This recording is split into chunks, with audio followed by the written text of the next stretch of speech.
কাকি আজ তো ইলিশ মাছটাই দে আমাকে ইলিশ পোলাও রাঁধতে দেবেন। ইলিশ পোলাও খাবা তো ঠিক আছে, আমি রাঁধতে দিতে আসি। আচ্ছা ঠিক আছে নেন।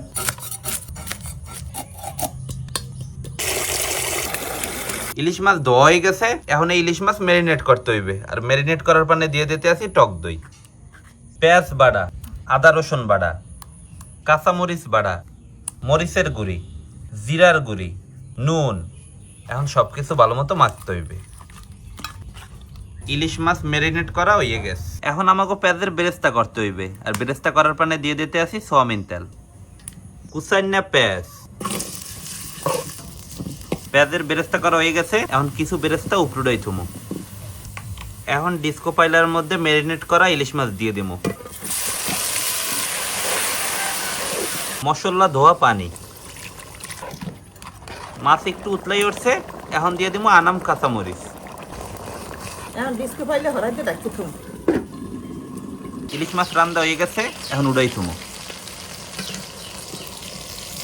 এখন বাকি যে হুররা আছে এর মধ্যে দিয়ে দিতে আসি ধুয়ে থোয়া চিনি গুঁড়া চাউল।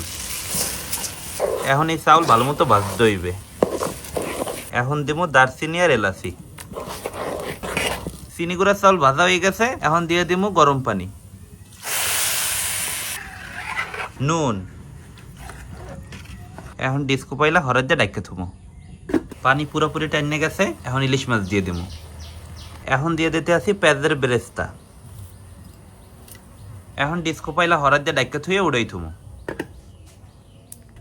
ইলিশ পোলাও রান্দা হয়ে গেছে। ইলিশ পোলাও রেডি, এখন খালি টেস্ট করে দেখার পালা যে কেমন হয়েছে। লিটন ভাই আম্মুর হাতের ইলিশ পোলাও বাইরে দাও। আচ্ছা ঠিক আছে ভাইয়া। বিসমিল্লাহ।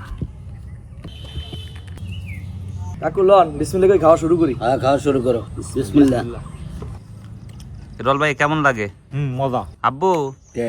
তোমার দ্বার কেমন লাগে? আমার কাছে খুব ভালো লাগবে না। লিটন ভাই যে টেস্ট কেমন? টেস্ট কাকিরিয়া তো ইলিশ পোলাও খাইতে সেই রকমের লাগে। তো এই ইলিশ পোলাও আপনাকে কার কার দ্বার পছন্দ জানাইতে কলম বললেন না।